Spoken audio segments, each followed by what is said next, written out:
Pyetja radhës, Selamu alaikum, rahmetullahi wa barakatuhu. E kam një pyetje për hoxhën e nderuar.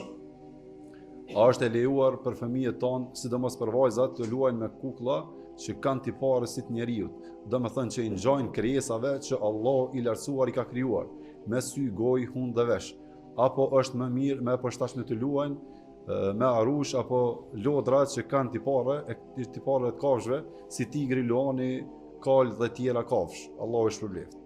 Aleikum assalam wa rahmatullahi wa barakatuh.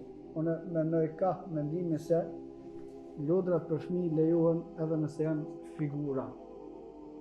Për shkak se ato nuk e marrin dispozitën e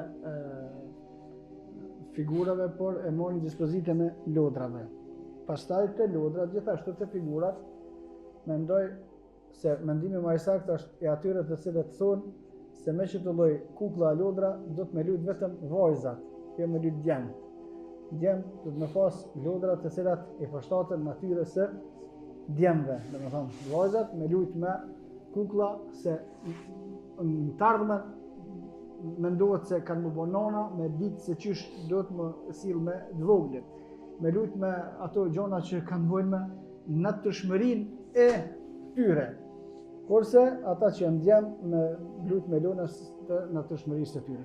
Unë mendoj se kjo është më saktë. Ka disa dietarë të cilët mendojnë se nuk duhet as fëmijët as kërkush me pas në shtëpi as kur gjë krijesa vizatime të cilat i ka ndaluar pejgamberi sallallahu alaihi wasallam. Po të mos ishte që e merr dispozitën e lodrës fëmijëve, edhe unë mendoj se mendimi i parë është më i saktë. Por nëse ndrohet destinimi se për shka jenë bon që ato, atëherë mendoj se nuk ka problem me lut fëmija me to. Edhe pse ka disa transmetime që fëmijët edhe në kohën e sahabëve kanë lut me gjona të cilat i kanë marrue, me dore që i kanë përgjasue krijesave, wallahu a'lam.